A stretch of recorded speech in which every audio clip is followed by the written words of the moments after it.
विजय वडेट्टीवार यांनी आज विधानसभेत बोगस सोयाबीन बियाणांचा मुद्दा उपस्थित करत सरकारला धारेवर धरले।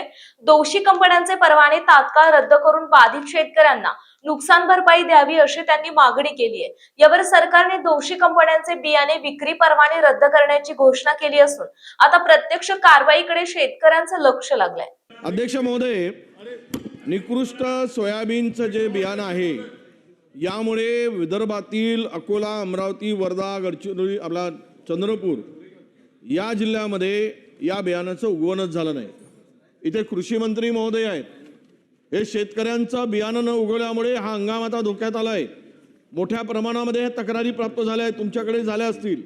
हजारो शेतकरी या जेवढे हे सगळे कंपन्या आहेत या विशिष्ट वाण तयार करणाऱ्या, सोयाबीनचं वाण तयार करणाऱ्या, सीड तयार करणाऱ्या, यावर आता दुबार पेरणीचं संकट आलेलं अध्यक्ष महोदय। म्हणून माझी विनंती आहे की या संदर्भात लक्ष घातलं नाही तर हजारो शेतकऱ्यांना मोठ्या संकटाचा सामना करावा लागेल। या अकोला जिल्ह्यामध्ये 200हून अधिक शेतकऱ्यांनी आता तक्रार दिलेल्या आहेत। प्रत्येक जिल्ह्यामध्ये ही तक्रार प्राप्त दिली गेली आहे। आतापर्यंत 25,000 हेक्टरहून अधिक सोयाबीनची पेरणी झाली होती अध्यक्ष महोदय।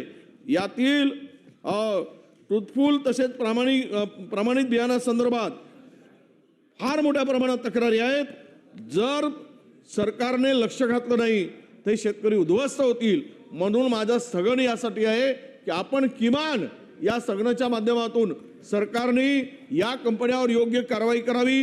या बियाणे निर्माण करणाऱ्या ज्या कंपन्या, त्या बोगस कंपन्या हे जे काही बियाणं विकतात यातून शेतकऱ्यांना फार मोठ्या अडचणी निर्माण होतात। म्हणून लक्ष घालावं आणि मंत्री महोदयांना निर्देश द्यावेत की या संदर्भात त्यांनी काही उपाययोजना केली किंवा निवेदन करावं अशी माझी आपल्याला विनंती आहे अध्यक्ष महोदय। ठीक आहे।